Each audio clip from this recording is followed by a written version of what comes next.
EU just blew up, and everything is about to change, and you better be ready. Do you know what's happening with the DCEU? Let's explore. I'm Joey C. Let's go! The director and writer of the Guardians in the Galaxy series just got hired as the head honcho of the DCEU, and, well, things are changing. And this is a bit of a drag for fans of the current actors. According to a statement released by James Gunn, Aquaman 3, Black Adam 2, Man of Steel 2, and Wonder Woman 3 are all canceled. According to The Hollywood Reporter, Patty Jenkins, the director of the first two films, submitted her treatment for a third film to the new DC heads. They told her that project, quote, did not fit in their unfolding plans. It's also important to note that it kinda cracks me up that Dwayne "The Rock" Johnson unfollowed Black Adam, Warner Brothers, and Discovery on social media. How much more can this crumble, man? My dreams are dying, but we'll discuss that more later. Lastly, The Flash features Ezra Miller, which was announced all the way back in 2014. The early buzz on the test screenings were reported to be very positive. However, the film was delayed until June of 2023. It's also doubtful, for a laundry list of reasons, why Ezra Miller won't be coming back for The Flash anytime soon. Batgirl was filmed and edited and completed and then canceled, dude. What?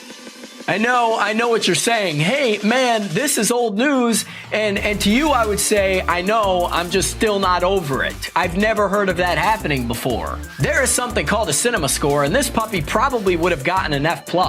This also would have marked the first appearance of Michael Keaton as the Dark Knight in 30 years. 30 freaking years, man. Do you know how long that is? 30 years ago, I was not born. Never mind. Anywho, it was probably a very wise decision considering old WB gets lucrative tax write-offs. The film would have done enormous damage to the brand if it was really that big of a dud. Plus, does anyone remember when Halle Berry got the Razzie Award for Catwoman? Well, I do, and you know what? You know, Catwoman, it's not even that bad. Give it another shot. The House of Mouse, Disney, really got the ball rolling on mergers when they bought Lucasfilms, Marvel, and 20th Century Fox. Like owning the rights to movies from Avatar to Star Wars. Disney literally seems to own entertainment at this point. They got it by a chokehold, dude. Warner Media, the company behind Harry Potter, Batman's movie rights, and HBO Max and AT&T, combined with Discovery Inc. for $43 billion, dude. It's a big deal because now the two media companies together are bigger than ever. And most importantly, together they can compete with juggernauts like Netflix and Disney. Streaming isn't just the future, it's the present, the now, man, and the two companies dominate. After being previously told he will come back as Superman, Henry Cavill is officially out as the Man of Steel. According to his Instagram, he said, quote, "It's sad news, everyone. I will, after all, not be returning as Superman." Then said, after being told by the studio to announce my return back in October, prior to hire, "This news isn't the easiest, but that's life." This has been quite the situation, and there have been a lot of angry fans venting their frustrations on social media. Henry Cavill, in particular, has a legion of fans. So, of course, there have been a lot of people upset with the DCEU lately. Why did this all happen? Why did Zack Snyder's universe blow up like kryptonite? The Snyder's 2013 reboot, Man of Steel, made $668 million worldwide. Then Batman vs. Superman. Jesse Eisenberg was a miscast. Talented actor, but didn't work for this role. But still made a ton of money. $872 million, dude! I still thought it was watchable, just for the final standoff with Doomsday and Batman's brutal action scenes. Flash forward to 2021 to a pandemic-ravaged world. The Justice League Snyder Cut was greatly improved from the Joss Whedon cut, and it kind of redeemed the whole trilogy. But once again, it was a bit too dark of a movie, and probably would have been a tough sell in the theaters. Also, it was really dark. The other side of the coin, like Dr. Jekyll and Mr. Hyde, James Gunn is known for bright color schemes, humor, and most universally well-received comic book entries, plus the most liked second Suicide Squad. Gunn is a man with a bit of humorous but surreal sensibilities. The contrast between surrealism and levity is always a focal point in his movies, but they are aimed to appeal more universally. To kids, too. Stuff like his Guardians of the Galaxy series does in spades. And if you were an investor in DC films, which one are you gonna go with to bet your whole cinematic universe on? Money talks, baby. Boy, let's talk about Black Adam for a minute. Wow. The Rock himself finally addressed the elephant in the room. Just 2 months after the movie came out in theaters, James Gunn and The Rock connected, and James Gunn told The Rock that Black Adam 2 would not be in their first chapter of storytelling. Come on, man! But The Rock went on to say that Black Adam isn't dead just yet, and will be considered for future DCEU movies. Dwayne doesn't seem too bothered by this, as he said he has thick skin, and after 15 years of trying to make this project happen, he says he has an enormous amount of gratitude and love, and that everybody who worked on the project did fantastic. Man, that's the positive attitude that the DCEU needs, baby. It was also interesting to see that Black Adam made $391 million at the box office, which is a stupid amount of money. But according to some reports, it had to earn at least $600 million to break even after marketing costs. Wow.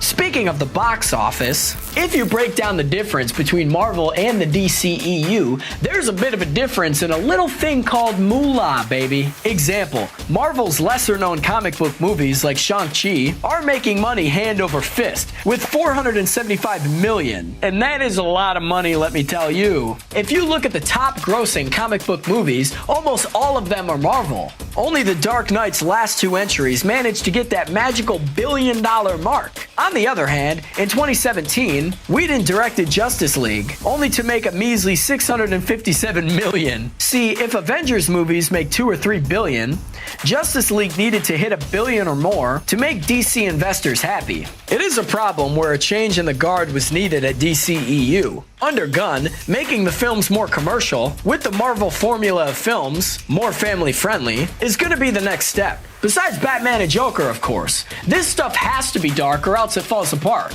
I.e., Batman and Robin 1997? You know what I'm saying? Questions remain. New DC film head James Gunn mentioned not everyone is going the way of the dojo and is going to be gone. Perhaps that would be the aforementioned Dark Knight. And maybe one other will return.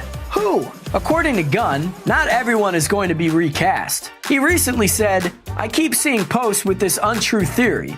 We're not recasting everyone, except the Suicide Squad. A good guess, Margot Robbie for another solo film. But who knows? As much as Wonder Woman 2 didn't work out, the first Wonder Woman did work in spades. Gadot for another sequel? Who knows? But most likely the Wonder Woman series, as we know it, is done for, and everything besides the Batman is no longer going to continue. And maybe Shazam. Sadly, it doesn't make sense to bring back pretty much anybody at this point, as they're all tied to doom and gloom of the Snyderverse, and that is gone. The crown jewel, commercially and critically, of the DC films in the post-Christopher Nolan world, the Batman. An educated guess would say Robert Pattinson could be leading a new, much younger cast of heroes. With the Justice League. Gone is Henry Cavill, now it will be focusing around Pattinson and recasting, well, everything. Directed by Matt Reeves, from a screenplay from him and Peter Craig, this movie made $710 million, dude! Good God! It is also universally praised by fans and critics alike. It's often trending on Twitter. Good news though, the sequel to that is not on the chopping block. Phew! The sequel, with no release date, is still going to be directed by Matt Reeves. Currently, it is in early talks with 3, maybe 4 new movies with the same creative team and Pattinson. Considering Reeves' seminal work on the first one, and the Planet of the Apes series, the second and third, this is probably going to turn out well for fans of The Dark Knight. There are quite a few leftover films that were filmed before Gunn took over. First and foremost, Aquaman and the Lost Kingdom. That is coming out Christmas Day 2023. The Flash, if it doesn't get canceled, is coming out June of 2023. Shazam! Fury of the Gods is coming out March of 2023 as well. Depending on how these films do at the box office, Shazam! Fury of the Gods, for instance, will determine if there will be a sequel. Not only that, the original movie made a very healthy $366 million at the box office. The original Shazam movie was the albino squirrel in the DCEU movies. What do I mean? Well, that got a high 90+ tomato score from critics, something that the Snyderverse never did get. Not only that, the fans enjoyed it too, with a respectable 82% approval. What's happening with the DCEU is a topic that we could go on for ages about, but we have lives, and our time is